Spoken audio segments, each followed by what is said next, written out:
Omar, how are you? Hey, I'm doing great. I've got FSD 12.5 on hardware 3. Our long national nightmare is finally over. That's pretty funny. So, have you gone on a drive? How's it doing compared to your hardware 4 car? I haven't been able to test it too much. I haven't tested it in the daytime yet, but I did about 3 drives last night. Everything I did, I recorded, I posted it to YouTube and X, so you can see exactly what I saw. And what I saw is that it's 12.5, all right. It's got the hands-free system, which is going to be huge for people who are on 12.3. And it drives just like 12.5 does on hardware 4. All the driving characteristics, a lot of the improvements, the smoothness, it's all there on hardware 3. The quickness that you see on hardware 4, it's there too. It wasn't quite as good as hardware 4. I was driving around with hardware 4 earlier. I had driven over to my friend's house and we were watching the DNC and I drove back. So I'd been driving around for hours on hardware 4 and it was practically flawless. Like just hours of driving through LA, just perfect. Like didn't make any mistakes, right? And it's like, wow, this is really good. And then I am over in West Hollywood and I get the notification that the updates come in for hardware 3. So I start driving over. By the time I make it home, it's finished installing. And so I take the car, drive it, and I said, okay, the first thing I want to test out is this gate.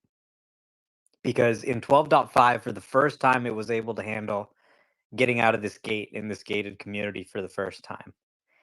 And then it went over to the gate and then it turned left instead of going right through the gate. So I was like, okay, that wasn't quite what hardware 4 would do. So that's not as good. But then it went around and it made a U-turn. Beautiful U-turn. Just like 12.5 does on hardware 4. So it's like, okay, that carried over. And then it tried again and then it was able to get out through the gate. So it's hard to know how much of that is like the fact that this is a new model because it's not the exact same model that's running on hardware 4. So there may be some bugs that are specific to it that, just may take some time to work out. So is it just that it's new and has some kinks to work out, or is it kind of just more limited than hardware 4? Overall, I think if you were coming from 12.3, you're just going to say, "Wow, this is way better," and the hands free is killer. Good, So I think good, everyone's going to be really happy with that. good. For those of you who are on YouTube, listening to this on YouTube, please let me know how the audio quality is. And members, please pay attention to the live chat. Let me know if there's a problem there right now. In the meantime, about Tesla, would you please give us an update on how the rollout is going? Hi, everyone. It's a great day today. So the long-awaited version is coming out. So far, it's been only one small wave overnight, so it's late last night. Less than 1%. It's a fraction of percent of the fleet so far. But that's a start. I have one of our Teslas have hardware 4, so I'm still waiting for this version. Excited. Hopefully, we'll get it over the weekend. Let's hope that comes in. Okay, thank you. Michelle, And how this is the also audio on has the YouTube? summer update in it. Okay. Michelle, how is the audio going on YouTube? Well, I'm stuck at only having an iPhone like you used to be, so I can't be on the speaker board and check. Okay. Hold on a second, man.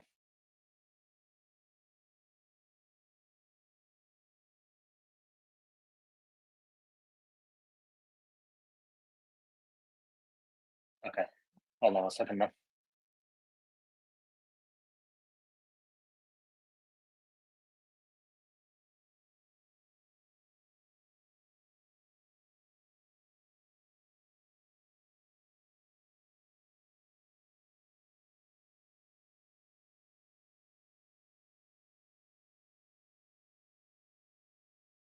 Okay, so About Tesla says this is a slow rollout. Very small portion of the Hardware 3 fleet has it, but it's probably going to go out much wider this weekend, right, About Tesla? Yeah, I think unless there are some issues, some showstoppers, I think they will be rolling it out pretty aggressively this weekend. At least that's my hope. We'll see how it goes. Okay. Omar, when Ashok says similar performance, does that necessarily mean it's slightly worse, or does he just mean that it's pretty much the same as much as we can tell? It's pretty similar, but it's not as good. Um, think of it like FSD 12.5 mini. So you know how there's GPT-4o, GPT-4o mini, Grok 2, Grok 2 mini. So this is kind of the FSD 12.5 mini. It's a slightly smaller model that they distilled down, and there may be some sort of issues that pop up in that compression. But the good news is Ashok says they're not giving up on getting the full-sized model to run on hardware 3.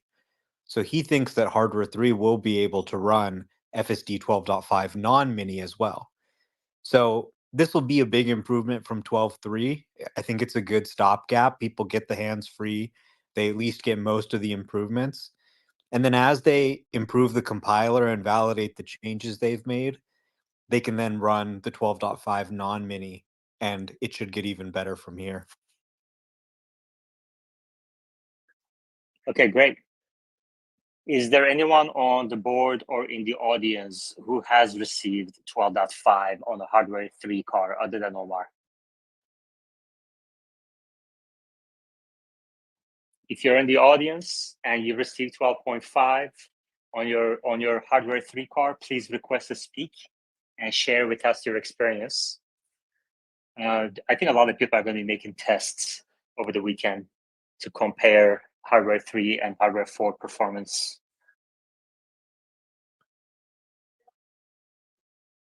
In the meantime, I guess the next step here, Omar, is after this goes wide over the weekend or over the coming week, FSD on Cybertruck, right?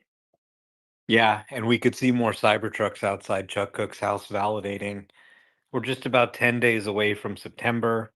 So anywhere from 10 to 40 days from now, we'll have it on Cybertruck finally. That'll be fun to test. And he said they're going to start with parking features and then go outside of parking, I guess. Why do you think they're doing it that way? Yeah, actually, he said end of the week. So I guess this weekend we're going to get the Cybertruck parking features.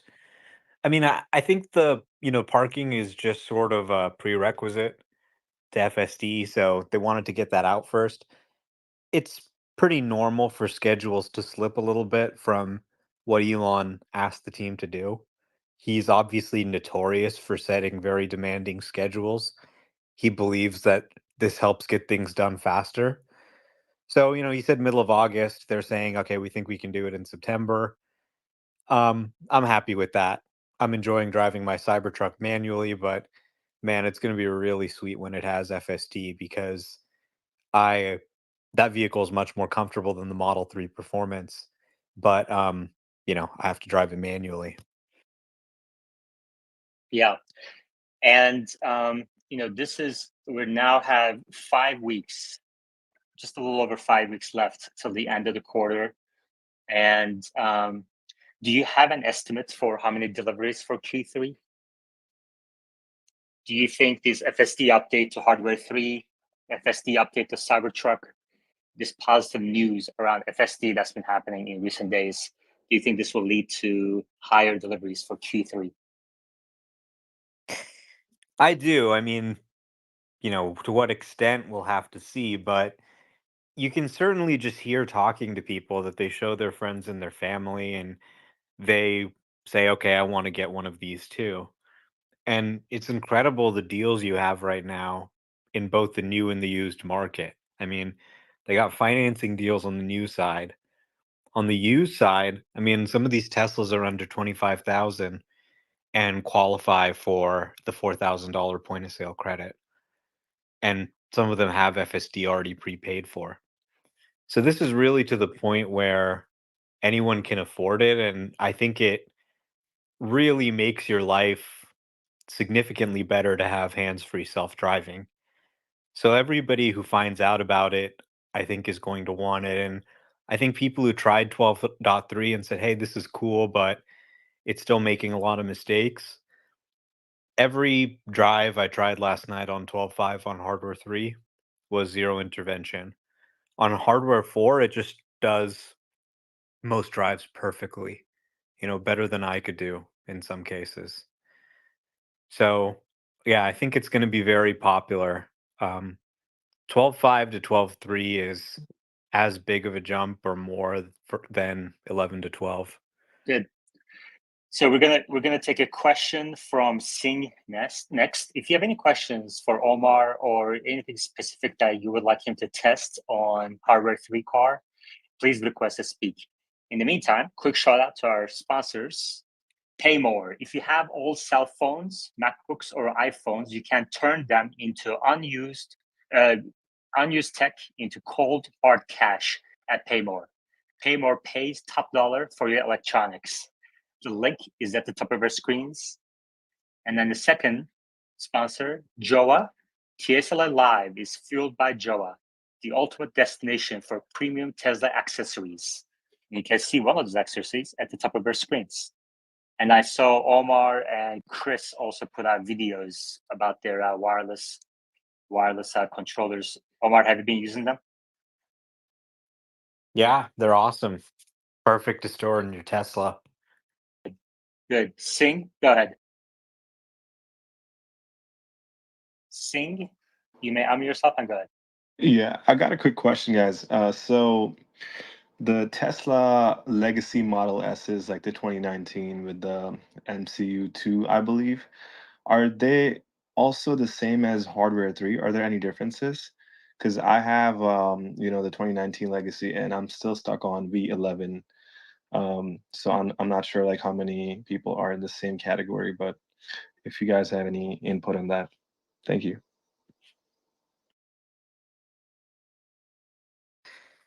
Yeah, 2019 Model S should be able to run V12.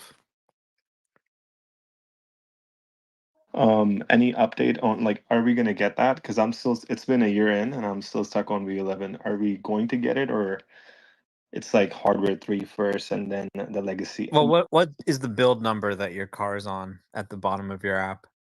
The bottom of my app. Okay, let me see. While you look that up, David, go ahead. Yeah. Hi guys.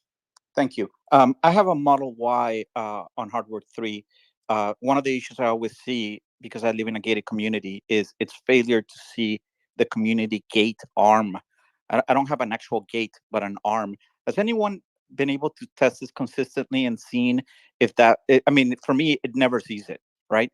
Is that something that we think is going to be fixed soon, or has anyone tested that scenario? Yeah, 12.5 seems to be much better at handling gates and things like that.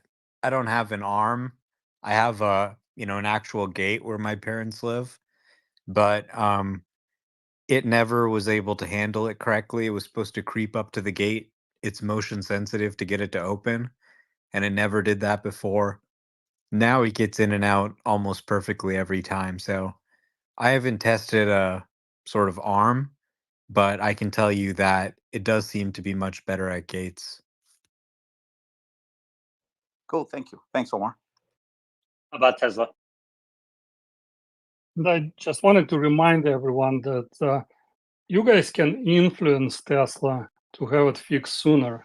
And all you need to do for that is to do disengagement every time it does something wrong. So don't just try to set your no disengagement records, but instead, every time it fails to do something, disengage. The more often you do this, the sooner Tesla will get to it and realize that there is a problem. That's the best way you can help Tesla. Well, to be fair, if he doesn't disengage, it sounds like he's going through the gate.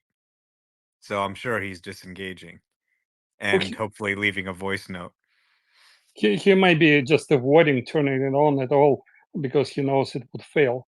What I would do instead, Even just if he doesn't turn it on, they can see that the system's prediction differed from what the human did, and they would then upload that. I mean, generally, it's good. Like, I completely agree with what you're saying. If there's an issue, take over, send a voice note, ideally. But the system is also really set up so that you just mind your own business and they find out what they need. if I don't turn on FSD at all, would they even look at it?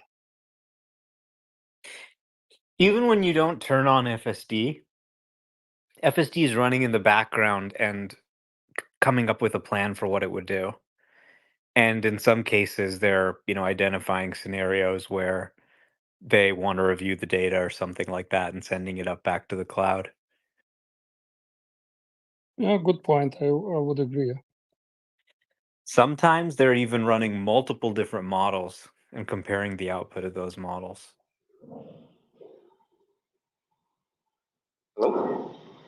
Yeah, as a speaker, you have to stay on mute and raise your hand, wait for me to call on you.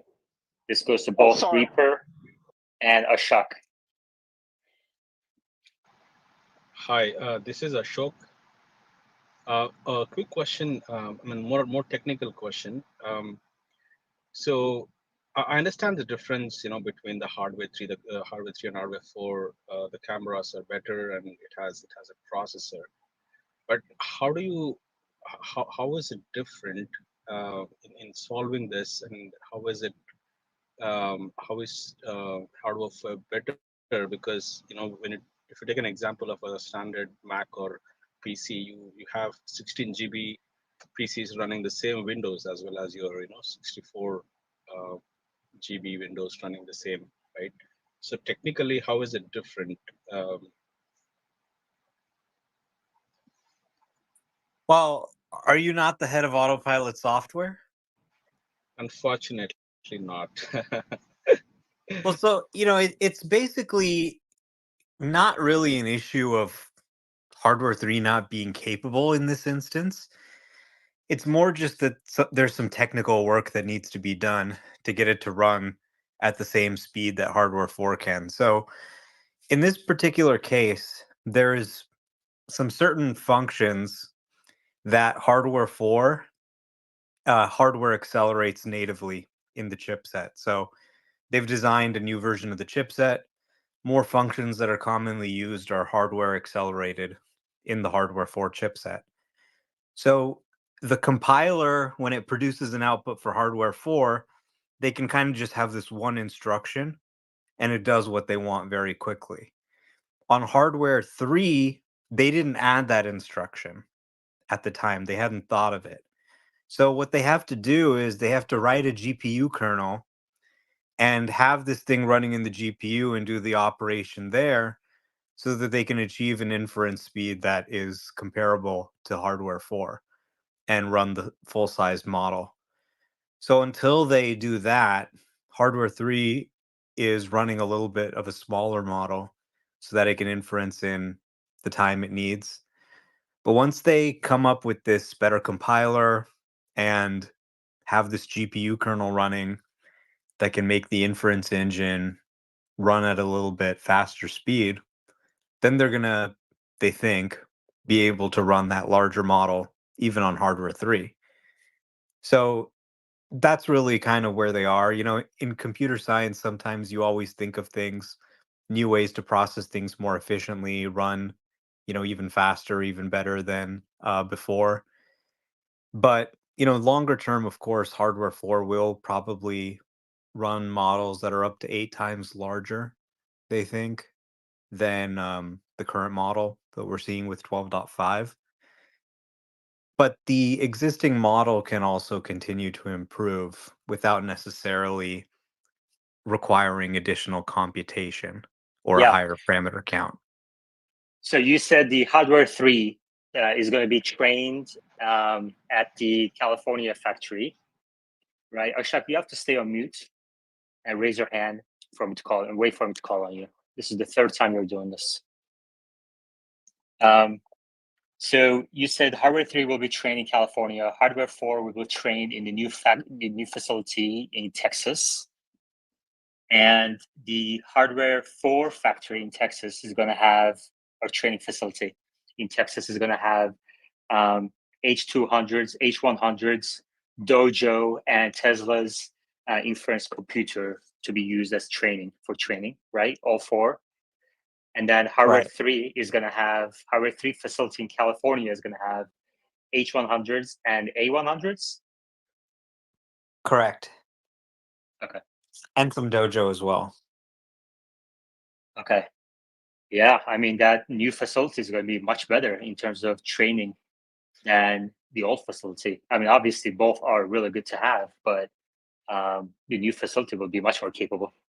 Well, the hardware 4 facility, because it has higher resolution images, needs more computational power to even just achieve the same results. So, there may be some benefit to working with those higher resolution images, but it also increases the computational needs. Yeah, makes sense. All right. Do you guys see Reaper as a speaker? Yes, hi. Yeah, sorry about earlier. On the question about the how to notify, how to log a node for the FSD team, is it equivalent of turning off the FSD versus giving an input like braking or turning on the wheel? Are they the same, or is one better than the other? Any action that results in the system being turned off, whether you brake or turn the wheel or anything, counts as a disengagement. Even an accelerator pedal press is something that they're able to see. But the strongest signal is when you take over, whether it's through the wheel or the brake, and you leave a voice note, right? Most of the time, people don't leave a voice note. If someone's disengaging just to drive, they probably won't leave a voice note for that. People tend to leave a voice note when there's a problem that they want the team to know about. So those are things that they take as a higher signal than, just some random disengagement. So if there's an issue you're having that's bugging you, just leave them a voice note after, and they'll have a system that automatically processes and categorizes everything. The minute it gets sent in, it gets converted into text. It gets put into categories with everybody else, with all their locations, and the team can then investigate what's going on. Got it. Thanks, Omar. One more request. So, as you're testing 12.5, I'm on 12.4.3 on 2001 Model 3 long range. The only one case where I feel remotely still scared is when I'm in a resident neighborhood, and then basically I'm at the stop sign, but cross traffic is not does not have a stop sign. But then because it's a resident neighborhood, there are cars that are packed on the side of the road. And it seems like there are, in that occasion, for some reason, my car doesn't creep forward enough to see the cross traffic. And yet it at times it would make a jump to make the left turn. And there have for that one neighborhood, the turn, that turn in my neighborhood, it seems to always do that. So I'm not sure if that's something that you've tried before, but yeah, it'd be great if they can work on that as well. Yeah, it's probably already fixed. 12.5 is much better.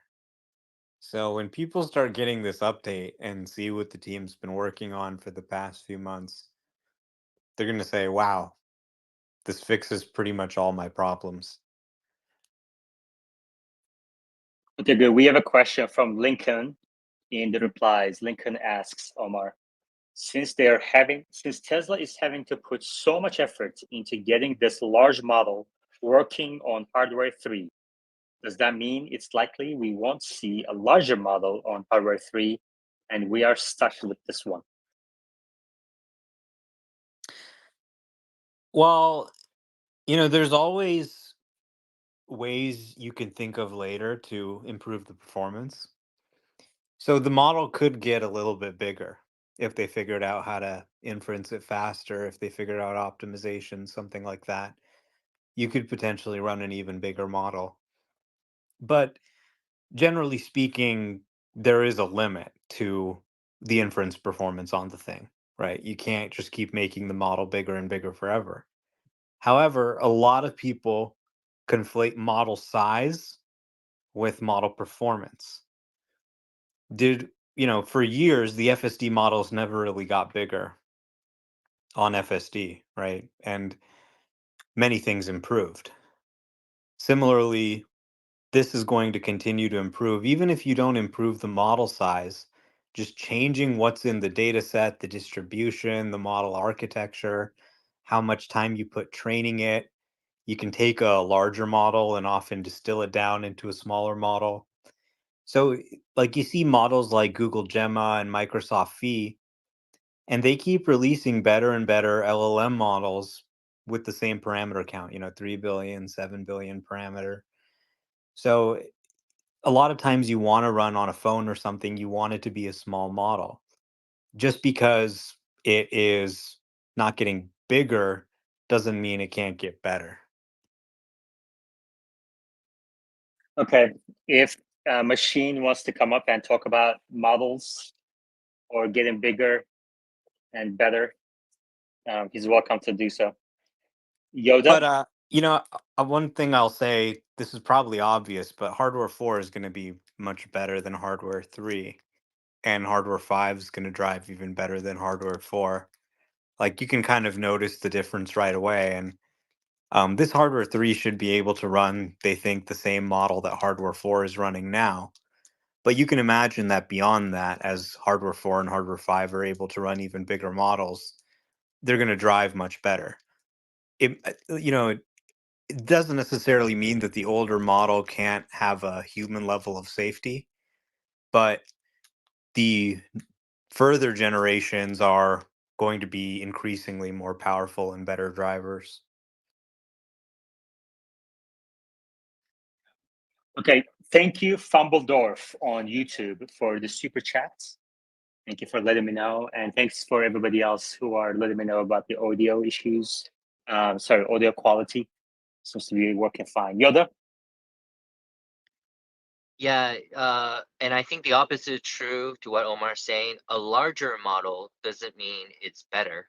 And you could see that parallel happening on the LLM side. Sometimes Google launches Gemini, which is technically a larger model than, say, Mistral, but Mistral might perform better. It comes down to the model size tuning and other factors. A good way to think about it might be like, American muscle cars might have like the largest engines, but on a circuit where there's twists and turns, and not a straightaway line, a smaller engine from Porsche or from a Japanese automaker like the GTR might actually outperform the lap time of that twisted circuit. So yeah, I think hardware 4 though is definitively better in terms of compute, and one of the benefits of that is that it can accommodate for obviously a larger model size. But I think the other benefits would be just the raw power and other factors. Thank you. David? Thank you. I know that it's been stated the feasibility to upgrade from hardware 3 to hardware 4 is just not feasible. But does anyone have any feedback on a potential of a partial upgrade, like a hardware 3.5, where they just upgrade you on the compute side and leave everything else, leave the cameras or anything else that is required the same? Does anybody believe that that's a possibility? It's certainly technically possible to develop a new computer and replace the computer. But, right now, they think that the model that they're training can run on both hardware 4 and hardware 3. So there would theoretically be no benefit to upgrading yet. Maybe in the future it might make sense, but as far as I'm aware, there isn't any hardware 4 board developed that can fit into a hardware 3 car.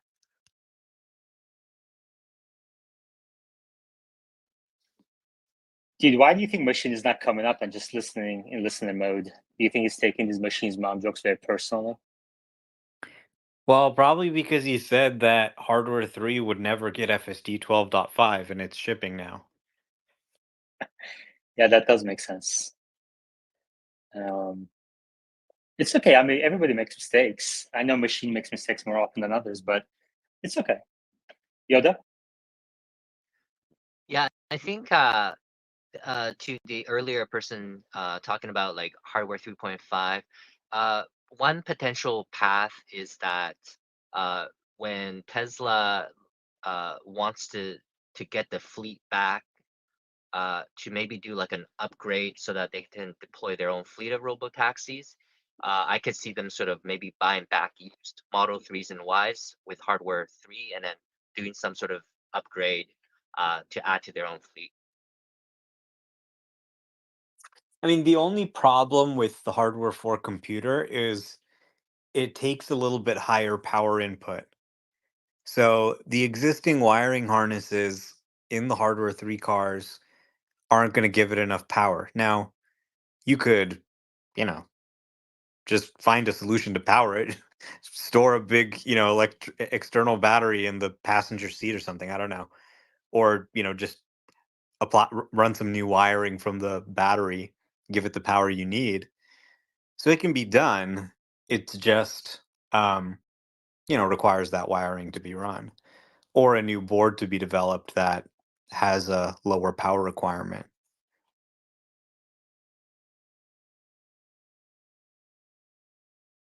All right. Any other questions, comments about FSD 12.5 on hardware 3, hardware 4, the upcoming FSD release for the Cybertruck? Anything else? Omar, we haven't heard about 12.6 in a while. I think he mentioned 12.6 a few months ago, but we haven't heard about that one. About Tesla, what do you think about that? I don't know about 12.6. I think we still have some work to do within 12.5. So there is still a whole list of features that were promised in this version we're still waiting for, plus the Cybertruck and everything. So that's probably, there is some work to be done before 12.6, I would say. Yeah, Omar, was it 12.6 that's going to have actually Smart Summon? I'm not sure. I mean, I think they said actually Smart Summon was going to come this month on a 12.5 branch. I wouldn't be surprised if that's moved into September at this point. But yeah, they've got the end-to-end on the highway, which hasn't shipped yet. Hardware 3 is now shipping. That's good. Cybertruck 12.5 coming in September. And yeah, I think then, the actually Smart Summon, after they get those things out, then they'll probably send out 12.6 to all of those cars as well. Okay, great. We have one person requesting to speak. Let me just see this real quick. All right. Edward? Hey, Amin. Yeah, I just had a quick question for Omar.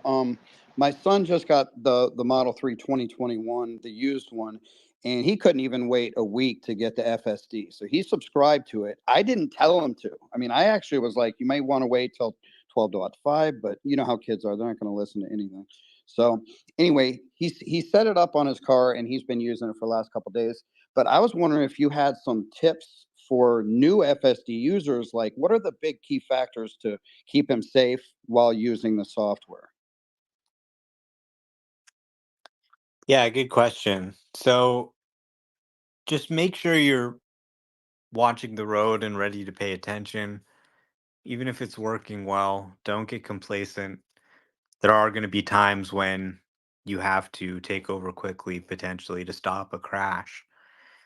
And get to know the area. Be a little more cautious when you're trying it in a new area. As you get to know the area, you'll get to know what things it has trouble with, and then just sort of preemptively disengage. Go ahead and take over before you get to that common issue. because it's going to happen pretty much every single time until you maybe get a new update. Jared. Hey, thanks, y'all. I'm actually currently driving around in Houston while I'm listening, so hopefully the audio is decent through the car. But quick question, I'm on a 22 Model Y Performance with hardware 3 on 12.3.6. I'm getting a lot of hesitation at intersections and a lot of really hard braking. Is that better on hardware 3 on 12.5? Yeah, it doesn't hesitate anymore. It's not slow. It's just natural and quick and like a human. And that seemed to be true on both hardware 3 and hardware 4. Thank you. Ripson?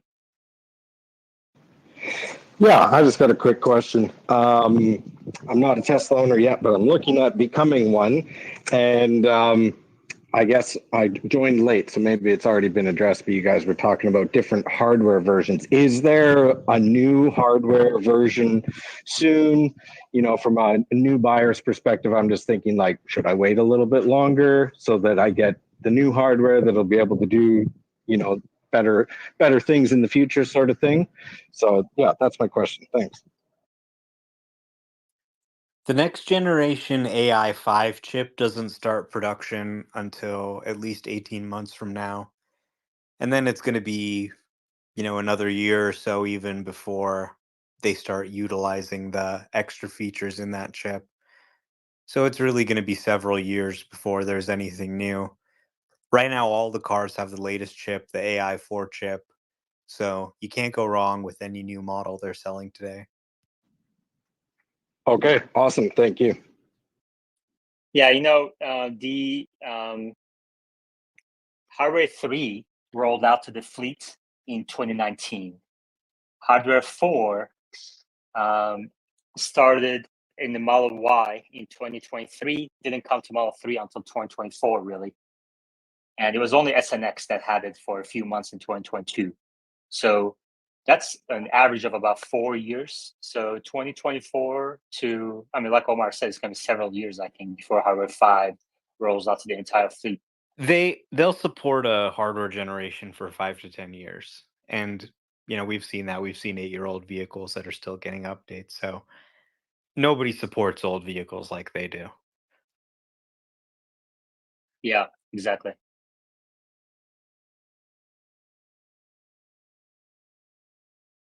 Yeah.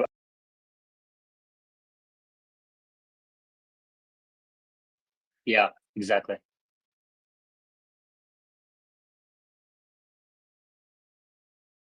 Yeah, I think we have a lot of new speakers today.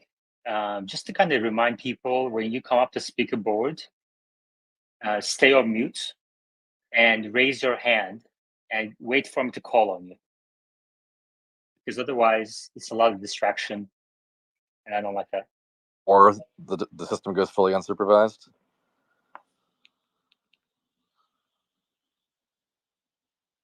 Unless a cabin camera retrofit is offered, they're not going to do hands-free right now. I mean, maybe eventually when it's really, really good, but probably you're just going to have to wait until it's practically unsupervised level. I could see them maybe offering a cabin camera retrofit for those cars that don't have one. Gotcha. Interesting. Okay. Ready Player One? And my second question is, I don't know if you guys are aware of any things that Elon has said about, you know, the robotaxi fleet, and when you kind of add your own car to the system, how charging would work. Like I would imagine it would have to go either to some central charging station or come home to charge. Have you guys thought about that? How that would work at all? Well, most Tesla batteries could do, you know, a full day of urban rideshare and then come home and then charge. If, you know, I'm sure they're going to have some supercharging solution where you can have a driverless car come there and charge without a person, but I think a lot of people will also just use their home chargers. Yeah, I remember what Elon has said, like you can kind of go on vacation while your car earns you money. So I guess in that case, they'll either have to have some sort of wireless solution, right? Yeah, Or wireless is something they're working on. They've confirmed that. yeah, well, I guess in the short term they'll have to have like actual, attendants at the supercharger stations to plug in the cars that come in for charging. Yeah, I mean, wireless EV charging is making some big moves.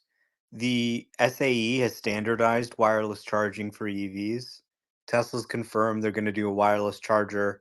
The Cybertruck, you can see hardware underneath to add a wireless charging pad. So this is going to become a standard, and then it's going to be easy. An autonomous car just drives over a pad, boom, it's charging. No need for anyone to do anything. Of course, if you don't have wireless charging, you could also have a human plug it in, or have a robot plug it in, or design a special charger that can plug itself in. Okay. So this obviously is a topic for a few years out. This is not imminent, charging of robotaxis. But if you're interested in this type of 3 to 5+ years out conversations, I go one-on-one interviews, conversations with some of our speakers on my YouTube channel. The link to the conversation with Omar, where we discussed robotaxis, FSD, pricing, market share, and also Optimus. The link is at the top of our screens. Omar? Yeah, two things. One, just the last point on the charging. If you think about how Waymo does it, they just drive to a facility where there are humans and a human plugs it in. So, people are always asking this question. The solution actually can be very simple. You just have someone plug it in. But just back on the hardware 3 point, I think this is potentially a very interesting moment for all of these used Teslas. I mean, you've been highlighting a lot of them. Some of them under the $25,000 mark where you can get it for, $21,000. We've got these crazy incentives, 7,500 point of sale from the government, 5,000 from Colorado. Like, it's just getting dirt cheap to buy these cars, especially some of these used cars with hardware 3. And there was a little bit of a cloud over, okay, yeah, I could buy this for FSD, but is it really going to run the latest FSD? But now that Ashok has come out and said, yes, we think this is going to run the full size model, we're committed to that, or at least committed to trying it. We've actually got something out for them now. Hardware 3 cars can run hands-free FSD. As this goes wide, I mean, these hardware 3 cars, some of them with FSD prepaid for, are just going to be unbeatable deals. Definitely.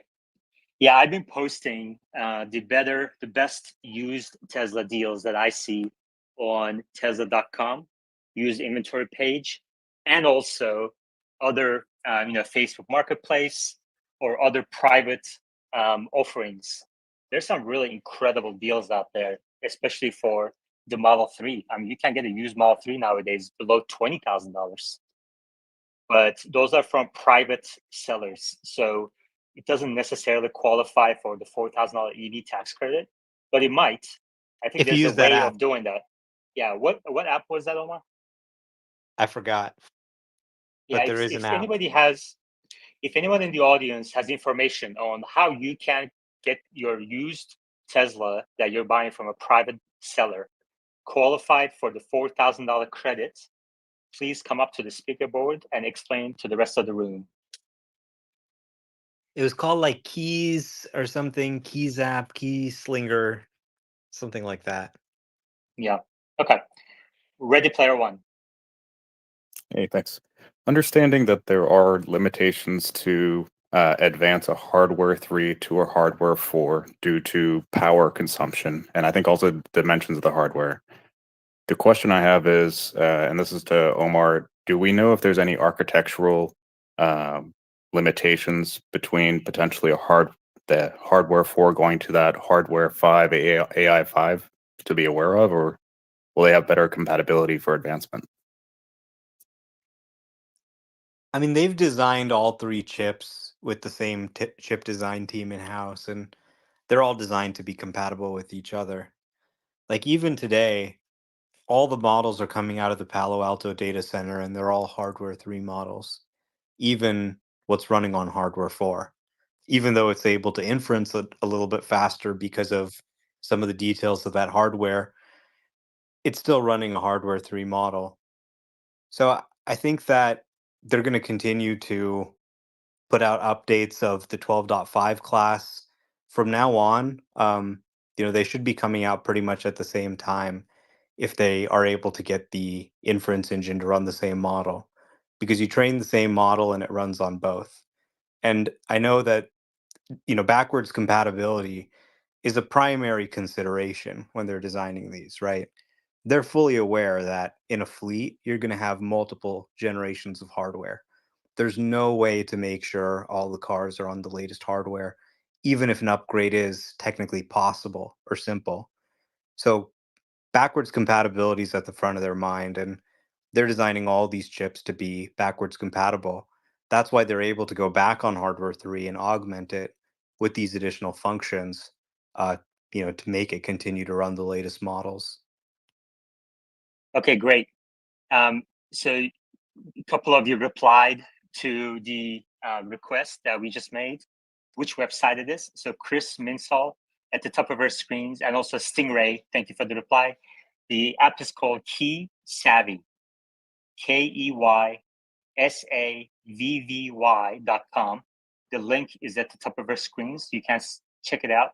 And if you're buying a used Tesla from a private seller, search around this website and see if you can get qualified for the $4,000 credit. Thank you, Chris. Great. All right. We have more things to talk about. Are we done with the 12.5 conversation? Hardware 3, no more questions about Tesla? Just to reiterate what Omar was saying earlier, this new version comes with the summer release. So it has all the new features like, YouTube Music, Amazon Music, or whatever else. There are some interesting features included in this release. This is important because many of the customers who, especially FSD users who will be upgrading this weekend, they didn't have a chance. They were not on the branch at all. So this will be all new to them. So it's not just the new FSD, but also a bunch of new features to be aware of. And it also means that anyone on the summer release can activate FSD and get the latest version with hands-free. Oh, that's only if everyone will be updated to this version, but I'm not sure. Well, I mean, since it's on the summer release, once it's in wide release, everybody who has the summer update will be eligible to download it and start using hands-free FSD. So this is clearly geared towards wide release, and they've got a bunch of nice features in the update. They have sub destinations, which makes it easier. They now show the weather forecast in the AQI in the menu bar, which is nice. They have some of those new music services. So yeah, there's a bunch of cool little things that they've added. They have new ambient light controls. You can increase the brightness of your ambient lights if you have them. Lots of good stuff. Okay, good. No clue? Hey, there's a few places in the world, including Corktown, Detroit, where they're piloting electromagnetic coils in the road to actually charge EVs while they're driving.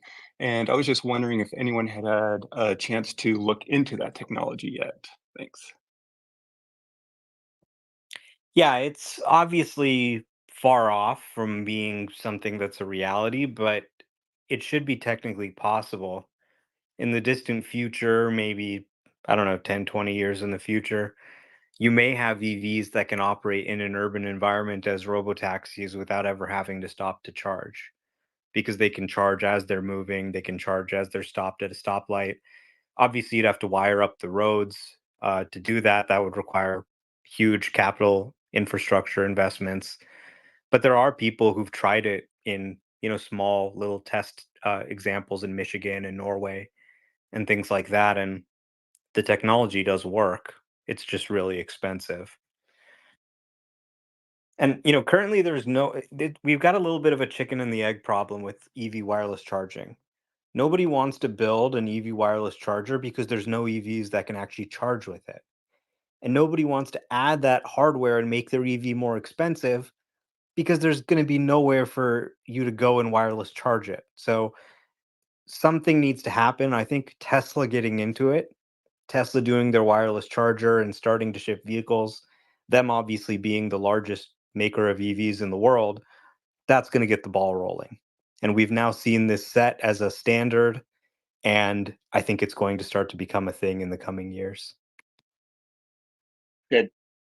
Yeah, and also anything that relies on government permitting, like putting, like Futurama King says, magnetic charging roads, never going to happen. I agree. That's a huge, not just a capital investment that's necessary, but also once you get the government involved as a gatekeeper, then you kind of screwed yourself. About Tesla? Yeah, and I think it's they're trying to solve a problem that doesn't really exist. You don't need the car to be charging when driving. I mean, you won't have, even if you have robotaxi going 24 hours, there is almost no demand at, let's say, 4 a.m. and they have enough battery to serve the entire day. So I'm not. It's an interesting idea, but I don't think it's really important. Yeah, and Tesla can't put up a supercharger once it gets the approvals necessary. Tesla can't put up a supercharger in a few days nowadays. So, and then the maintenance of that would be much harder, I think. Anyway, let's see. Texas Tesla. Oh, thank you, thank you. So I do have a question. So I have a 2018 Model 3 on hardware 3 on 12.3.6, and on my way home, there's a turn that FSD hit a curb pretty hard, and I did report it, and I'm hoping 12.5 fixes that. But once I get 12.5, if I notice it hits that curb again, of course I'll report it. But then the next day, should I allow it to still take that turn over and over again, or should I wait for an update? Well, 12 12.5 is much better at curb, so hopefully it doesn't hit that curb. But I mean, you should never allow it to hit the curb. If it looks like it's getting too close to the curb, you should take over and leave a voice note and, not let your car bump into anything. Um, Pretty much if it happens once, it's going to happen again and again, and there's not really any value to letting it do it again. If you know that it's going to get too close to the curb and potentially hit it, take over, do that turn yourself, and then turn it back on again. Okay, good. Nicholas? I have a different topic, not 12.5. What is the topic? I was just wondering if you guys had heard, does V3 Plus chargers, superchargers, do they have any benefit to other vehicles besides Cybertruck, or would that only be applicable for Cybertruck?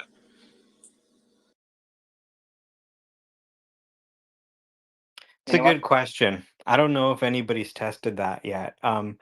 So, there's a couple of different things that are being rolled out. So, one is the V4 stall, which is actually being rolled out pretty extensively for new supercharger sites in North America and Europe now.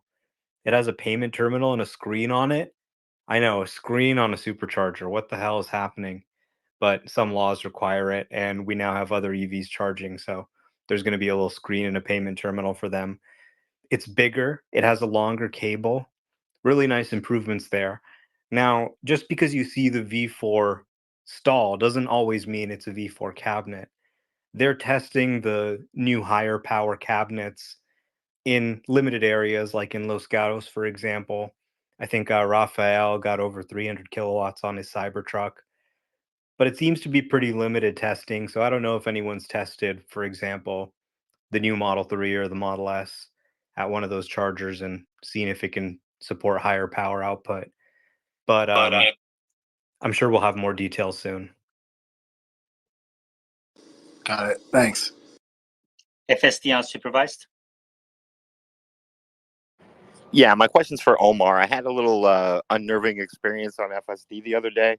It was a light rain in Florida. I went on a on ramp, and it's a 45-mile-an-hour on ramp. The car was doing 65 on the on ramp. No cars there around me or anything, so I just let it do it. And then when I got to a point on the expressway, there was heavier rain in front of me, and a whole bunch of cars were slowing down really quickly. And I was probably 100 yards away. It was still doing 70 miles an hour at the cars. And then when I got to 50 yards away, I disengaged because I just wasn't trusting it. Wasn't slowing down, wasn't doing anything. Should I have trusted it? No, you should never trust it, especially not when you're in bad weather, in traffic, about to hit a bunch of cars. You should, use your judgment as a human. Never let it do anything that you wouldn't do. So when it's driving too fast on that on ramp, maybe because it didn't recognize the conditions or for whatever reason, it's like you're giving it some advice. You're saying, hey, you messed up here. That's a signal they can then learn from. So always take over. If you see it driving too fast or doing anything you wouldn't do, take over, and that lets them know that they made a mistake and that they need to fix it. Okay, good. And if people have other questions, if you're watching this on X to the recording or listen to on X to the recording, you can always leave a reply. I read all of the replies I get, and reply to as much as I can. And if you're watching the recording on YouTube, you can leave a comment to the video with your take on these things, with your questions, and I will either respond, or if I can't respond to it myself, I'll ask here the next day. Edward? Yeah, I had a quick question for Omar. I was wondering if you had a chance to get down to that Supercharger drive-in movie theater or whatever in LA. It looks like the production's going really well on that. And I was wondering if you thought that that's going to be a thing down the road, or is that just some, niche thing? It's not open yet, so I haven't seen it, but I don't really expect it to be a widespread thing. As much as we'd like that to be, what superchargers are like, they just need to build as many superchargers for as little money as possible. We don't need a big movie theater and hamburgers. I mean, hopefully the restaurant can make money in its own right, but like I look at the Kettleman City place, for example, and it was like this nice shiny lounge when it opened, and like now the seats are all like torn up, and they haven't really cared to invest in maintaining it. So I think that'll be a unique location. I don't think it's necessarily a blueprint, although the lounges and locations they do have are awesome. But supercharging is just an incredibly utilitarian thing. The really important thing is to just make it work as a business. Ripson. Just follow up to something you just said by interrupting if the car is doing something that you wouldn't do. You said that lets them know. So that made me ask: is the car learning your individual car? Is it learning from your interventions, or is that something that just gets aggregated back to the overall system and integrated in, or is your car actually learning directly from your interventions?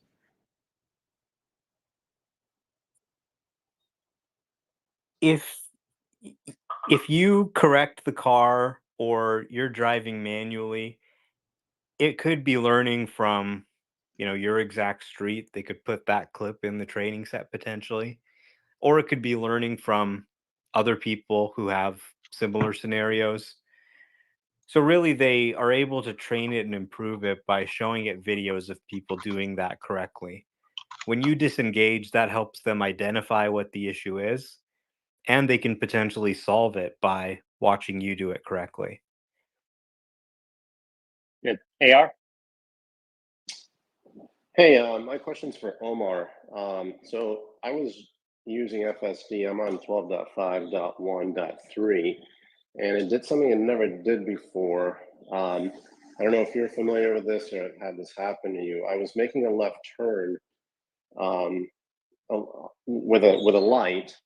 So it's a turn that's made perfectly before, and as the car was slowly veering left into the left turn lane, it all of a sudden just kind of jerked to the right. It flashed the red disengagement alert and said take over immediately. And my Tesla vision, so I did. I mean, I was paying attention, but it was kind of like jarring because it wasn't an intervention. It was like doing something odd. It just stopped working. And the Tesla vision like looked odd, like it wasn't recognizing the lanes anymore. Like there was like some blue like coloring to the left of me, some white coloring to the right of me. I tried to re-engage it, it wouldn't let me do it. And it didn't give me an option to like report it because it was, you know, the 10-second report to Tesla because it wasn't a disengagement. It was just like a total like bug, almost like shutdown. And it gave me like this prompt of like why that could have happened. It was like this, like on the right hand side of the screen list of, you know, maybe the cameras did something, but I mean, the weather was fine. There was nothing wrong. And like, I guess my question is, has that type of a thing happened to you before? I ended up having to drive through the left turn myself because it didn't let me re-engage right away because it was still confused. But then it did. I guess it was just kind of concerning because does Tesla, did they see Thank you, that? Omar. Because, yeah. Omar, has that happened to you before? Yeah, the system can ask you to disengage for a number of reasons. One could be just simply, there was like a memory issue or like a segmentation fault or some type of issue in the software. That's more rare. The software also has certain safeguards where if it detects the situations of normal or it thinks the situations of normal, it may ask you to take over and shut down and reboot the software. For example, if it detects that it may be driving into oncoming traffic or something like that, where it's a very dangerous situation, or thinks it may be driving off a cliff or something like that, or just totally can't see where it's going, maybe extremely dense fog, maybe you're at the top of a hill pointing straight up, you can't see. Certain situations like that where it doesn't feel comfortable or confident in its ability to drive, it'll throw up those red hands and ask you to take over. So you do always have to be ready for it to do that.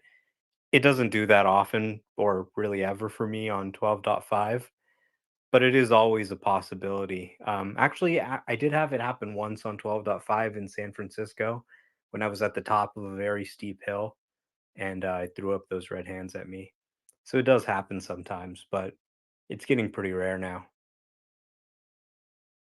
Okay, good. Let's switch topics. RFK Jr. is quitting the race. Did you see that? And supposedly joining a Trump rally, probably going to endorse Trump. What do you think about that?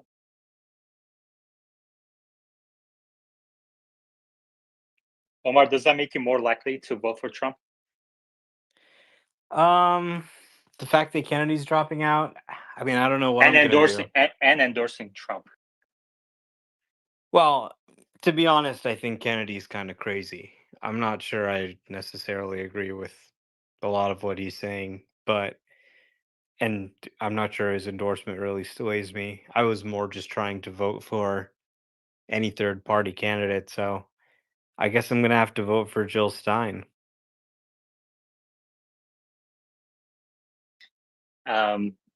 I didn't even know she was on the list. Neither did I. Oh, really? Okay. Interesting. What do you think this is going to do to the poll results in the coming days? I mean, people are speculating that this is going to sway, that RFK Jr. can add up to 10 million votes for Trump if he endorses and also joins on the campaign trail.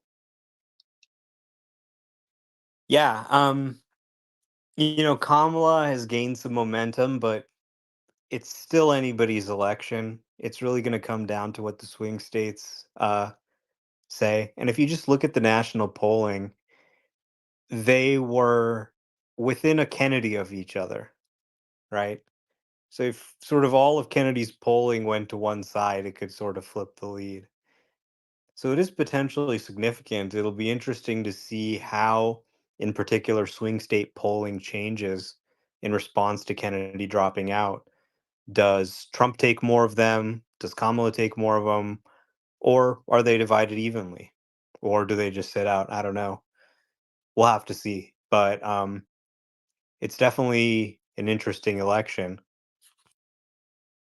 I mean, if Trump gives a cabinet position to RFK Jr., and RFK Jr. is very adamant about Trump over Kamala, I think Trump is probably going to get most of those votes, I would guess.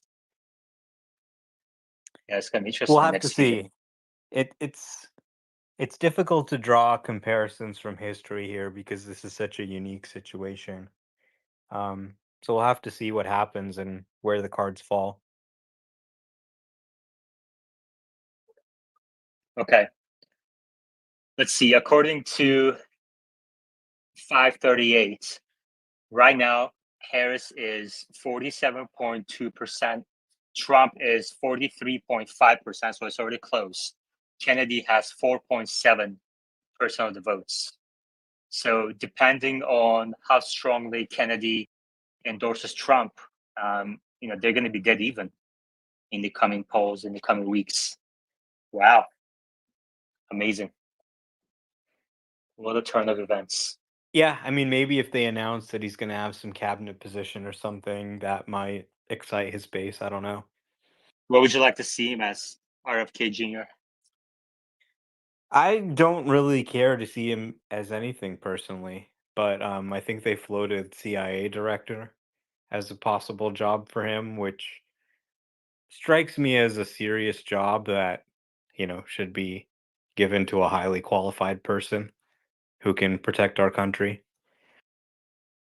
Yeah. All right. If anybody has any views on politics, you may request to speak. Let's switch to Powell. Jerome Powell gave a speech today at Jackson Hole. People interpreted it as a very dovish speech. What did you make of it, Omar?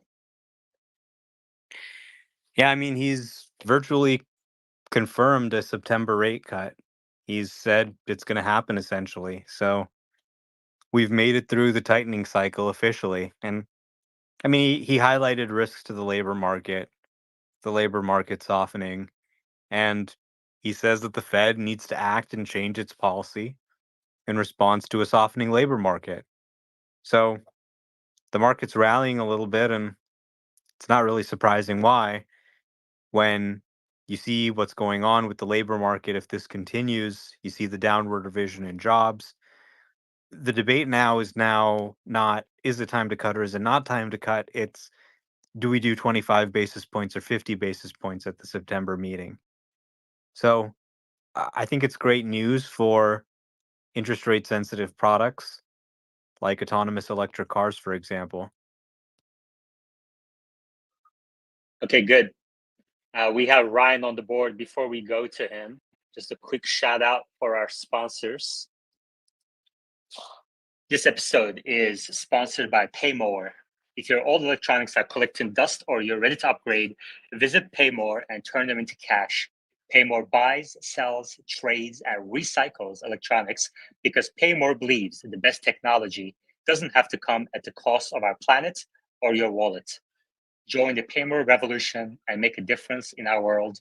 Visit one of the 100 Paymore stores near you or visit paymore.com. Ryan, go ahead. Hey guys, I just thought this would be a good place to post an interview that I did for Monix Group out of Japan. So Monix represents retail investors in Japan, and specifically there's a subgroup that invests in US stocks. I think it's a pretty large group of investors representing billions of dollars, US dollars worth of investment funds. And this was a trip I did down to Seattle with my Model 3. They had an interviewer, a camera person, and it's for the Japanese markets, so everything's subtitled in Japanese, but the interview itself is in English. So I thought I'd just post it on here. It might be good to get that out for. I don't know how to promote this. I'm not really good at the social media game, but I want to get more Japanese eyeballs on this if possible.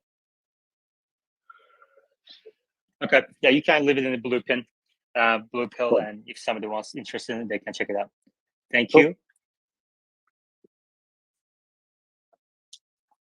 All right, so Omar, you think that there's going to be a 25 basis point rate cut in September, or do you think it's going to be 50? That's the debate right now.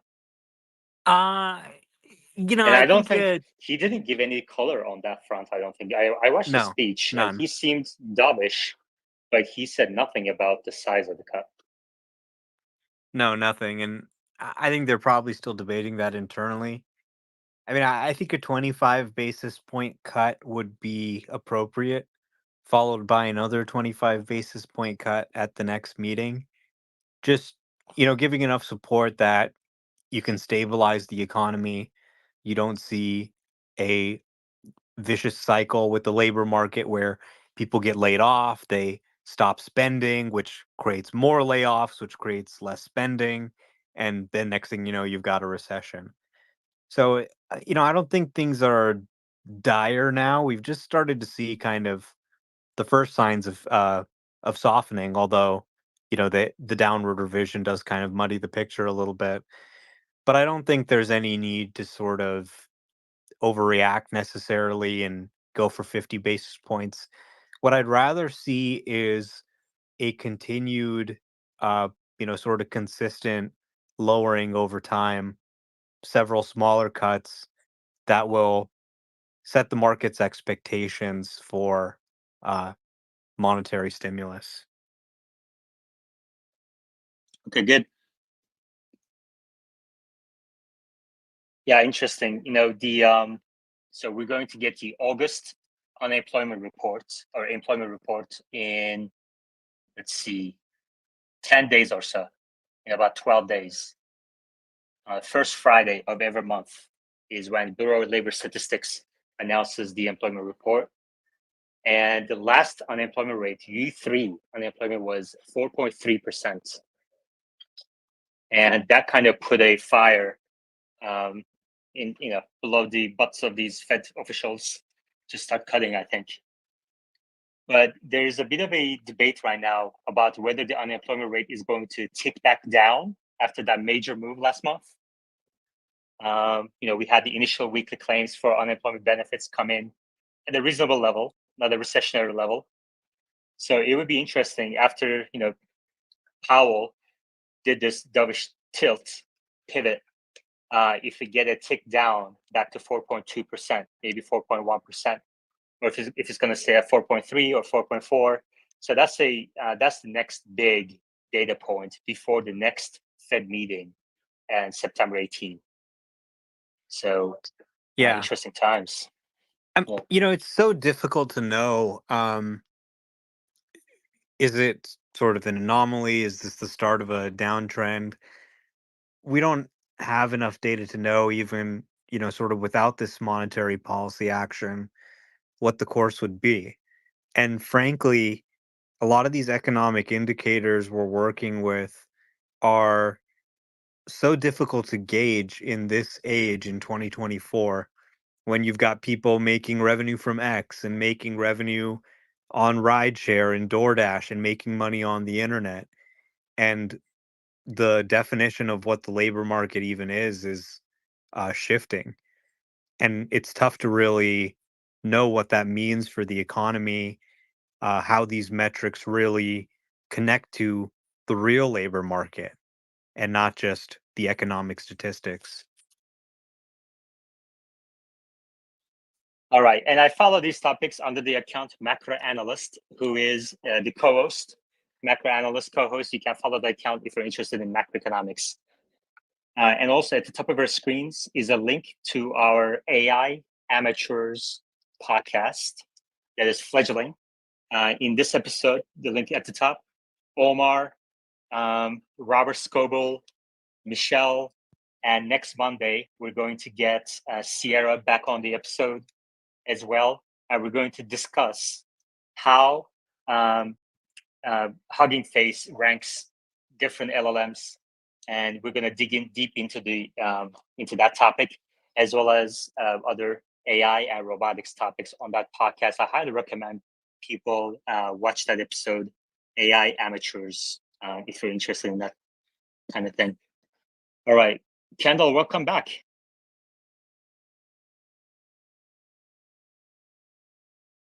Kendall? All right. Oh, sorry. Oh. All right. do a quick check. We're going into the last 50 minutes of the market for this week. Tesla is at $220 per share, up 4.4% today. $689 billion market cap. Wow. The market is, reacting very positively to Powell's speech. NASDAQ up 1.2%, NVIDIA up 3.7%, getting ready for next week's earnings announcement by NVIDIA. Yield curve is down 5 basis points, 10-year yield, 8 basis points, 5-year yield. Interesting. We should see mortgage rates coming back down quite a bit over the next few days here. I heard of a 5-handle 30-year fixed, so below 6%, 30-year fixed mortgage rate in my area. Amazing.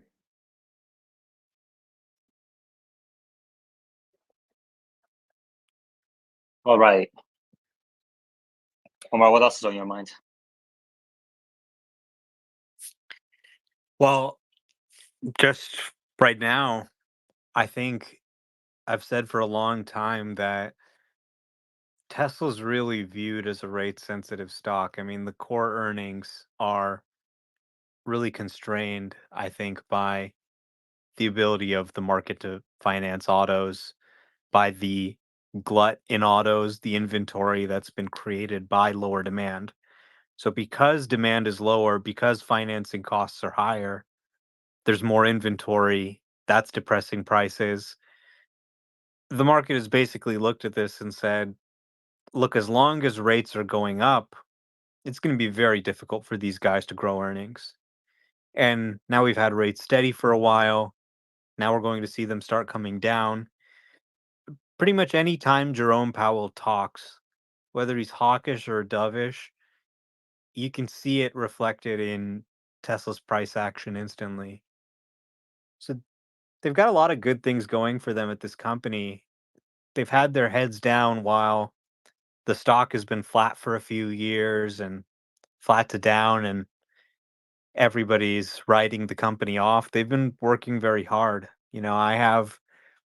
Today I drove a 4680 Tesla Cybertruck and a, hardware 4 Tesla with 12.5 with no nag.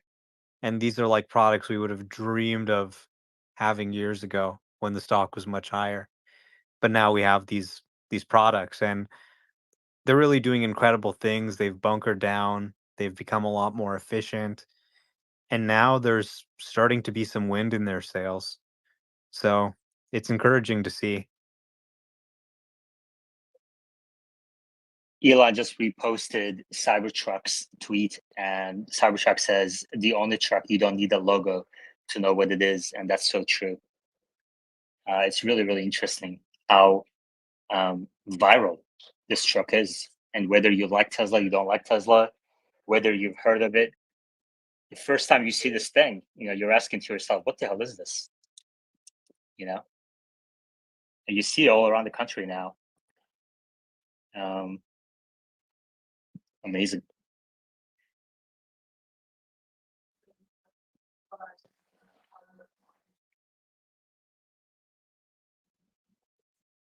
Let's see what else. Tesla opened up a Tesla store on Amazon.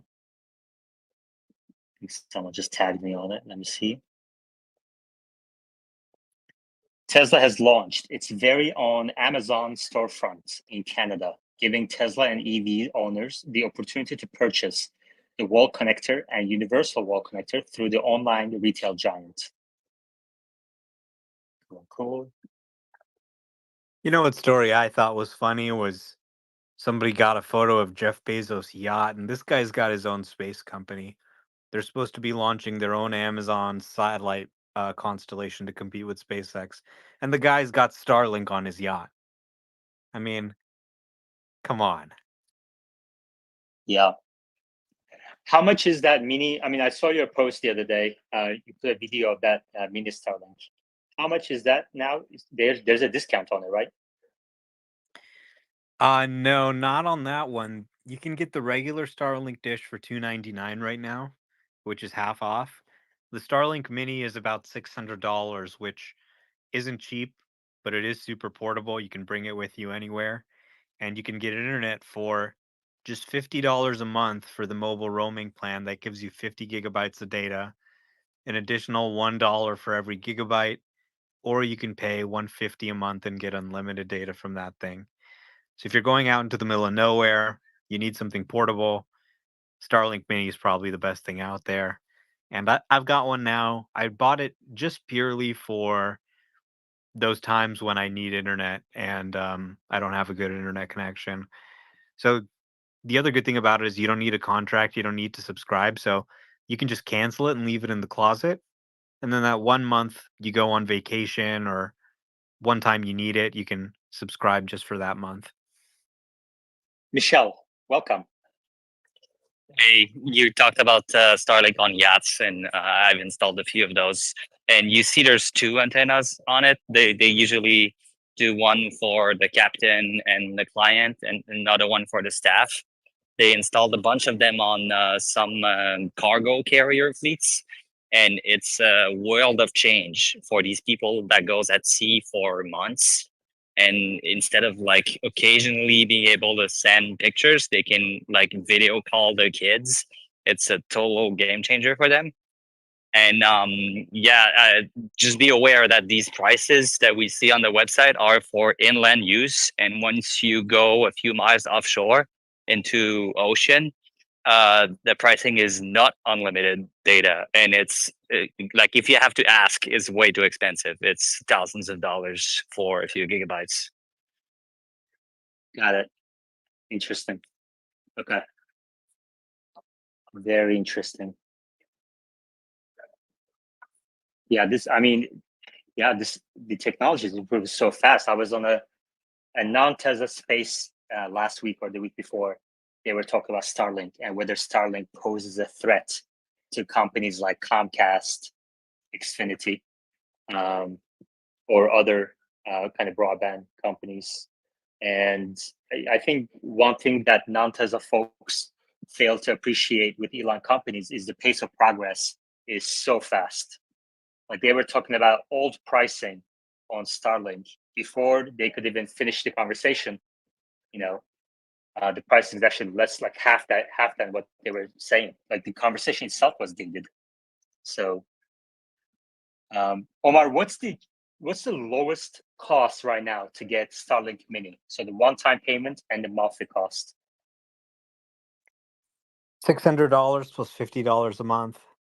I think if Okay. you're an existing Starlink customer, you can get a Starlink Mini and add it on for like $30 a month or something. Interesting. Michelle? There's an even lower deal in Kenya where they rent the hardware for the $5 per month or $15 per month. Okay. And then the subscription was something like $30 per month equivalent. Wow. Okay. Also, these prices are going to continue to come down. So, I see a post from Nick Cruz Patan. Omar, finish your thought. Yeah, I was just going to say I got my Starlink Mini from Best Buy. They offer 0 interest financing for 18 months. So you can just pay it off and they will sell it to you at Best Buy, both the regular and the Mini. Yeah.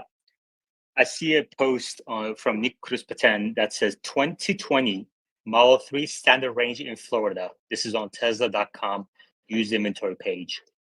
$13,800. $13,800 for a 2020 Model 3 standard range. This is after the tax credit, of course.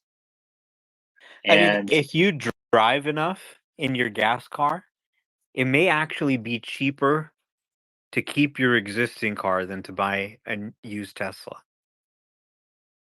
Yeah, wait, say it again? If you drive a lot and the gas savings are big enough, it might be more expensive to keep your current car than to trade it in for a used Tesla. That's what I'm saying. That's why I'm so adamant about getting the word out about used Teslas. And these prices will continue to come down very rapidly, So you can actually get a used Model 3 today in the teens, just a couple of years old, used Model 3, and also soon a used Model Y in the teens range, below $20,000. So this is going to be a really major milestone in the automotive industry. And I don't think people realize how material this is to the whole conversation. So I pinned at the top of our screens a screenshot from this morning from used inventory page on Tesla.com. Used Model Y listings on Tesla's used inventory page are about to dip below $25,000. I expected this to happen by year end. It's happening way sooner than I thought. And once it does that, you're going to start seeing, after tax credit pricing in the $21,000 range. Why would anyone buy a Corolla where you can get a Model Y? Same age, same mileage, and you're driving a Tesla. You're starting to save on gas, maintenance right off the gate. Your car gets better with every software update. You can use one of Joa's accessories with the code TSLA Live. Why would you buy a Corolla? So what's going to happen to Toyota? What's going to happen to Honda? Other legacy automakers? This is a very major milestone. It's just that we need to get the word out. Like, for example, I created an account on Threads because there's just a lot of misinformation on Threads. I mean, it's just 99% Elon haters, Tesla haters. It's crazy. And the one post I made that, I posted a bunch of times, but one of them that got a lot of attention, 10,000 views, dozens of hater replies, is the one about used Model Y pricing. And I said, why would anyone get a Toyota Honda? And got lots of replies and this and that, all sorts of misinformation.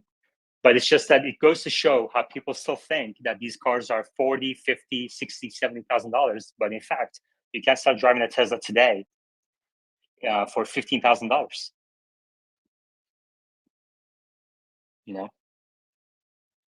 So we need to get the word out somehow. Omar, what do you think? What do you think we need to do to get the word out on used Tesla pricing? Well, these are very different people. They're very different people than our traditional customers.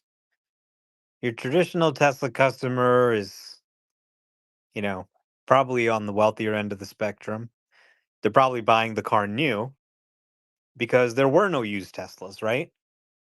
So in, 2018 or 2017, Tesla hadn't even made their first million cars yet. So there just weren't even many used Teslas out there. The ones that were out there, they weren't selling at $20,000. Here we are in 2024. The Model 3's been in production for 7 years. Many people who have bought Model 3s, in fact, probably almost everybody who's bought a Model 3 has now upgraded to a different car, whether it's a new Tesla or a different car. And there's now tons of used Teslas on the market. So this is the first time we have a mass market of used Teslas at affordable prices. And it's only going to increase, right? Every year we make millions of cars. So every year the amount of cars increase. Every year those older cars lose a little bit more value. The newer cars are better. And that market continues to expand. So the traditional strategies for reaching those high income buyers, for example, putting Tesla showrooms in high end shopping malls, might not necessarily work for reaching that frugal used car buyer, right? So, some thoughts are needed there. Maybe we need to have a booth in Walmart, I don't know. But it's something to think about. It's a different buyer. And I think if you explain to them, hey, look, this thing doesn't need maintenance. You can charge this thing at home with solar panels on your own roof. That'll save you money. Or even off the grid, it'll save you money. And this is actually something that you're going to like as a frugal person. And you can get a great deal. And look, this car is equipped with everything. It's equipped with a great sound system, navigation system, everything you want. And, it's just a great deal. So I think, some people do know this. Awareness will increase over time, but it is a very different buyer segment. Okay. Yoda, then Freddie. Yeah, I think there's maybe potentially existing Tesla owners who want a second vehicle and maybe doesn't need a brand new Tesla, and so they might opt for that. So I think Tesla should maybe promote or send emails out to existing owners just to remind them that there's these sort of certified fleet of used cars available for brand new uh, uh, car owners getting into Teslas. I think they're really stuck on still basic things like battery. Is the battery gonna die or deprecate? In a couple years, and basic questions like that, and around charging. So I think maybe used cars for them is potentially a uphill battle unless maybe there's some sort of guarantee that Tesla can do for them, like 4-year guarantee on their batteries or what have you. Now, ironically, I think the best way is for Tesla to not actually um, over promote the used cars because they're all about to turn into assets that can generate income for Tesla.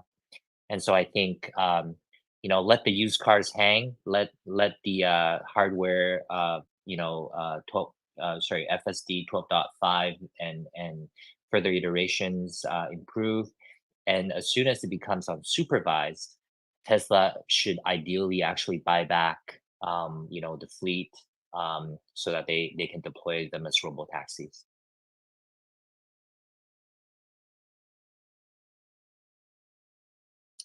Yoda, when are you running for CEO position at Tesla? When can we vote you in with those ideas? Never. I'd rather just be an investor. Working for Tesla, I'm sure is no fun. I mean, the thing is, like right now, Tesla has a record amount of inventory on new cars and used cars. Record. When do you think FSD unsupervised will lead to a material increase in the used car values? Well, I think you know we're probably looking at sometime next year, maybe not Q2 time frame. Um, maybe latest Q3 next year, where I think we'll reach unsupervised. And now I know there's others who thinks this date is 2005, 2006, what have But you. even if it was just 1 year out, do you think accumulating used Teslas today is a good idea? Carrying them on the balance sheet, seeing them depreciate with that hope? No, and that's why I think, Tesla should let the market handle the transactions around the used Teslas. But the moment that it becomes unsupervised, I think Tesla would be able to calculate the math and understand that it could get financing to essentially buy back the fleet and deploy them as robo taxis, and then the cash flow generated from them should exceed the interest cost of financing that buyback. Omar, what do you think? Well, I don't think they're going to turn into robo taxis that soon. When they do, guess what? We own the factory and we have a ton of cars coming back for lease returns. So letting cars with a market value sit around for no reason while we wait for them to turn into robotaxi. I mean, it took them a month just to get hardware 3 to run the mini version of this model. So hoarding used cars, thinking they're going to turn into robo taxis and that's going to have some value, sounds like a terrible financial decision. Obviously. Yeah. Dana, so just changing topics, unless Freddie has a comment on the topic. Freddie? Yeah, real quick, I'll just comment on that. In terms of the concern about the battery, I actually think, ironically, the battery is the least of the worries for used car buyers because they still carry the 120,000 mile warranty. It's only on everything else that is part of the vehicle that you kind of have to be concerned about servicing that could break. But the battery should be the least of anybody buying a used Tesla because it still has the 5 year or whatever is remaining 120,000 mile warranty. Yeah. Yeah, and most of the new cars do have a battery warranty of some kind, so it is something to be aware of, but you're generally protected for a while. And these batteries are pretty good, especially if you get an LFP battery. Like that thing is rock solid. Yeah, battery and drive unit. Yeah. Okay, good. Dana on YouTube live chat says, in Baltimore, Tesla beat Ford on a $5 million contract to supply a fleet of Teslas to the city. Tesla beat Ford in Baltimore on a $5 million contract to supply a fleet of Teslas to the city. This is important Wow, because that's really impressive. Ford has a really good government sales team. Yeah, exactly. I mean, it's such a big part of their business that they have a division on their financial statements for a segment called Ford Pro. And, you know, they're losing billions of dollars on Ford Model E. Their Ford Blue, which is their ICE vehicles, is going to decline as Cybertruck production ramps. And so they're now, if you listen to their earnings call, in the last earnings call, they're really highlighting Ford Pro because it's really the only thing they have left. So news like this, the one Dana just shared on YouTube live chat, is important. $5 million seems like a small amount, but in terms of milestones, this is a very important milestone. Yeah. Okay, good. Good. Any other questions, comments? Yoda, why didn't you come to our AI amateur space? I thought you would join. I wasn't aware that there was a AI amateur space that's ongoing. I was there, I think, one time. Are you saying you're not an amateur? You're too expert for the space? Is that what you're telling me? No, I just You're didn't too know good that it for was. us? I just didn't know that it was ongoing. Maybe Well, I should subscribe or something. yeah, I pinned it at the top. You should subscribe. The link is at the top. AI Amateurs, episode 3, with Omar, Robert Scoble, Michelle, and Sierra. Yeah, thank Michelle? you for the great work on this space, and I'm sure that space. This is really a invaluable service. Well, thank you. I appreciate that. All right. Omar, anything else on your mind? Let's see. Freddie? Yeah, just a quick question since I think we use this space to educate some people about buying used Teslas. You might see some like 2020 and 2021 used Model Ys with an EPA estimated range of 326 miles for the long range all wheel drive. I think the EPA updated their testing recently, and so now you'll see a brand new Model Y as 308 miles. So just know that the EPA estimate might be a little bit different, but today it's 308, but if it's an older model, it's going to say 326. Yeah, the EPA did make their methodology more strict. Generally, I would tell people look at the range on the vehicle rather than the EPA range. How the battery is lasting depends on how many miles were put on it. It depends on factors like, how hot was it where it was stored, for example. So it really depends from vehicle to vehicle. And this is really one of the major problems with used EVs that still hasn't been fully solved is you don't know what the health of the battery is. There's no scoring system or anything like that. It's very different than ICE cars.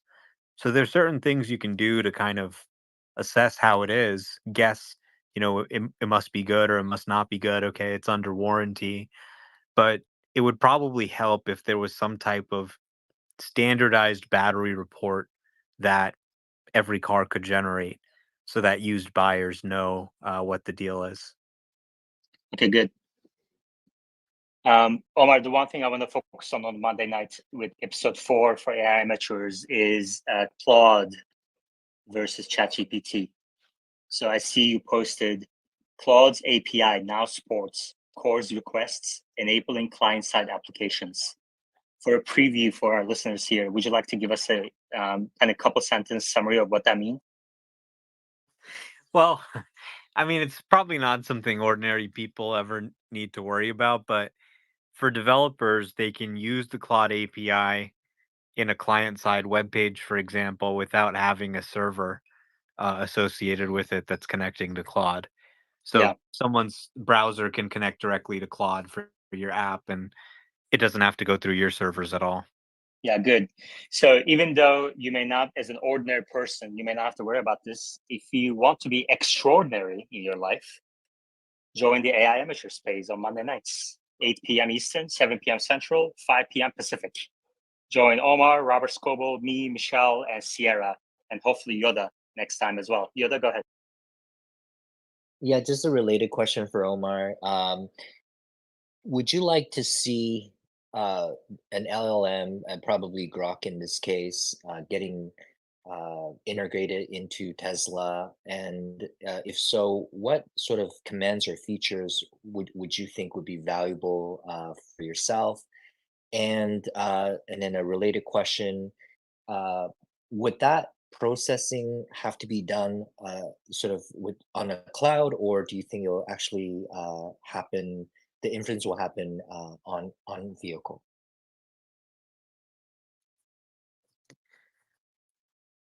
I think that it'll probably happen in the cloud, but there may be a smaller version of the model that can run locally as a fallback if the internet connection isn't good. So they are working on integrating an LLM into Tesla. They're working on a Tesla voice assistant. You'll be able to say, "Hey, Tesla," and talk to it. And, handling the basic functions our voice assistant can handle today is important. But also, as I'm now using FSD more and more, and I'm not allowed to look at my phone, I'd love for an LLM that could help me, for example, interface with X, read me what people are posting, look up things for me, talk to me, and, kind of handle the tasks I can't do because I can't use my phone. So I think that could be really powerful if they could build that out. On the AI amateur space, Claude and OpenAI, it's a very interesting story. If for people who don't know it, Anthropic was actually founded by OpenAI engineers who left the company because they disagreed with what OpenAI was doing and their approach to creating safe AGI. And they're now one of the main competitors, just sort of taking a different approach and with a lot of the same team that was working on GPT-3. And so they're kind of a really interesting rivalry now. Yeah.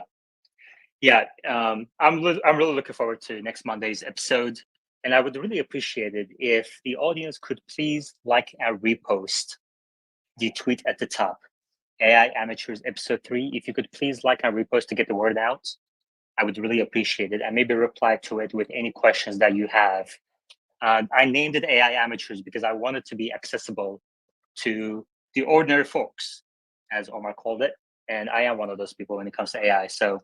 And I think the lessons we learn in that space, in that podcast, is going to help us better appreciate Tesla, FSD, robotaxis, and Optimus in years to come. So I really want to build that knowledge base for everyone, including myself. All right. Cool. Thank you very much. I see those of you who are reposting. I appreciate that. Thank you. All right, Omar, anything else, or would you like to? I feel like we missed something to talk about here.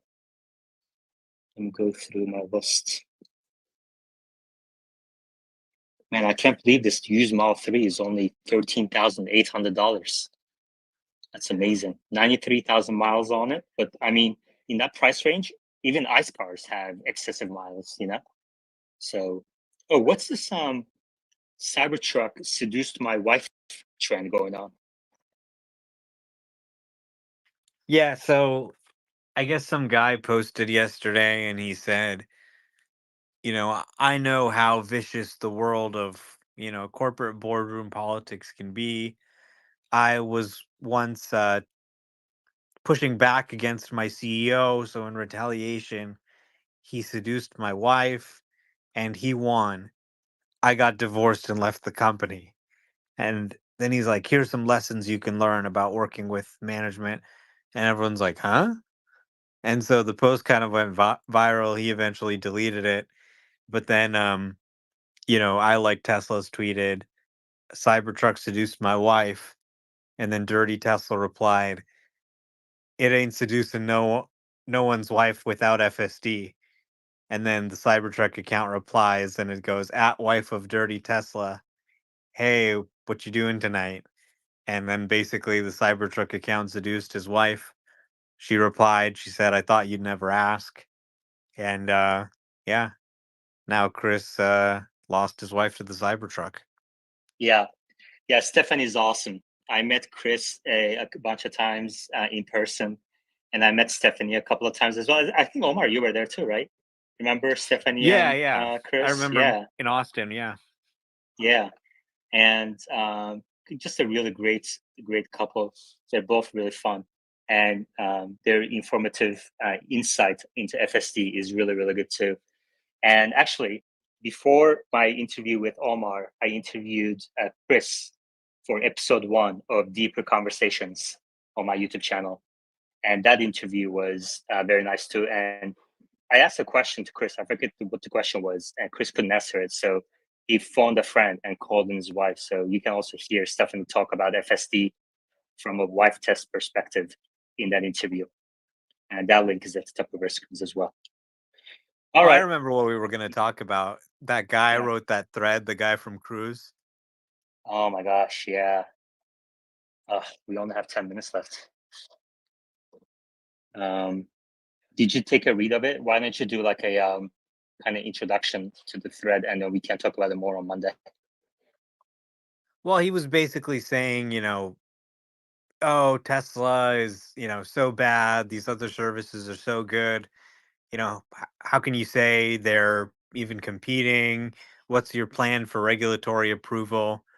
And I mean, generally, first of all, I think it's funny that like this guy from Cruise is attacking the FSD team. You always see like the guys who have nothing. I mean, they literally had their service pulled off the road that are the most critical. But just generally, I mean, FSD, Waymo said we give 100,000 rides a day. How many times do you think people use autopilot and FSD a day? They do millions of trips a day, right?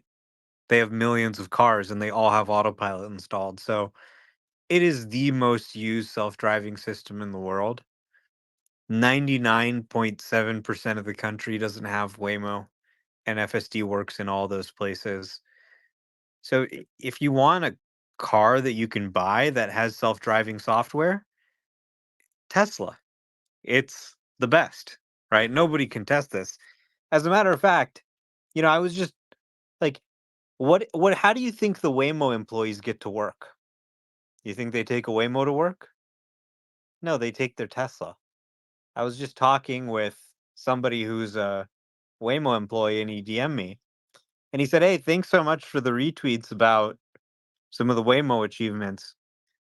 And I said, oh, of course, I love your product, the Waymo driverless car. I love using it. And he said, oh, I think we've got similar taste and great products. He shows me his car. It's a Model S Plaid. And he goes, I'm thinking about upgrading to a Cyber Beast.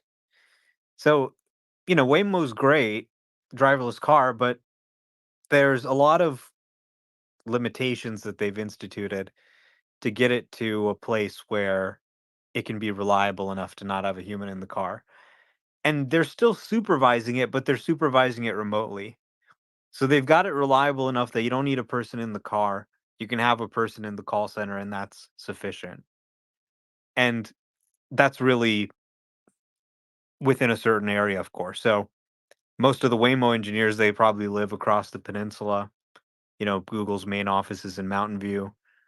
So you still need a car. It can't replace your car. And what's the best car with the best self-driving system? It's Tesla.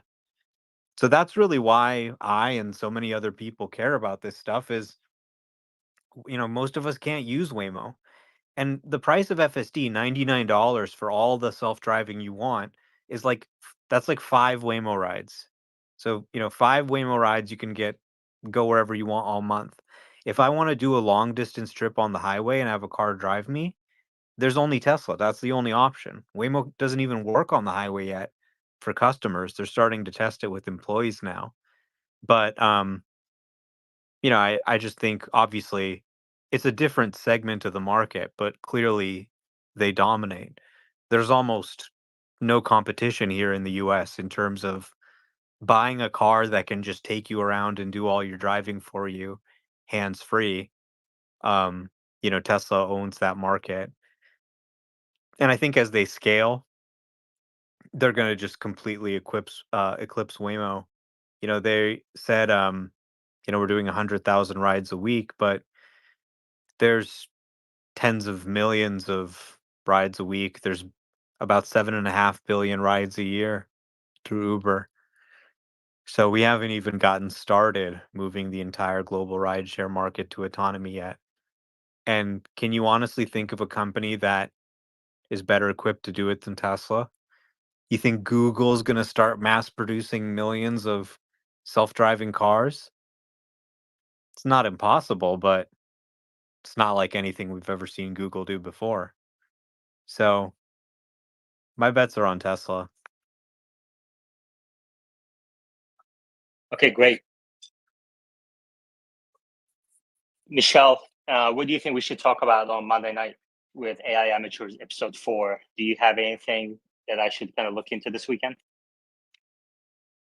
Well, Adrian is doing a space with strawberry guy, and like the name of the space is just a strawberry emoji.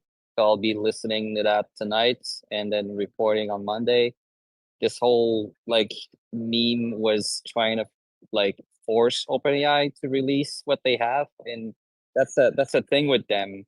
They showed us stuff back in April, back in May, that still has not shipped, and they said to all subscriber by end of summer, and summer's pretty much over. School's about to start, and they haven't shipped yet. There's a whole lot of drama.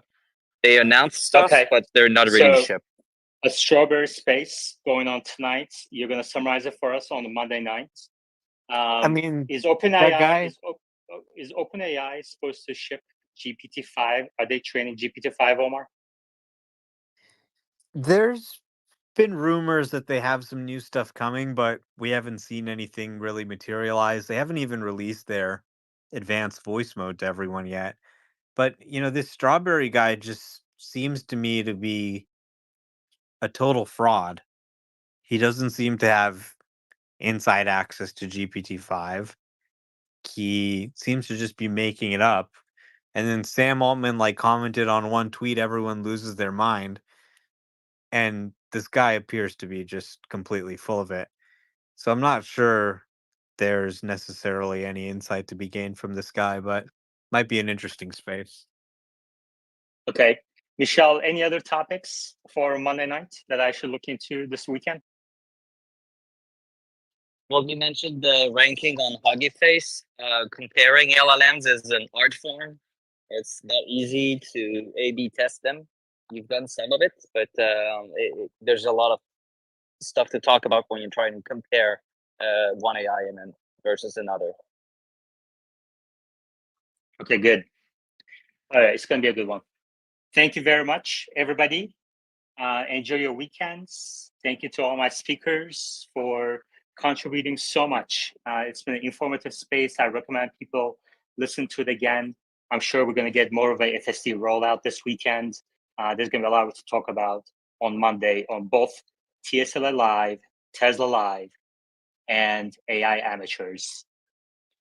Thank you, and enjoy your Friday evenings and enjoy your weekends. I will chat with you next week. Take care.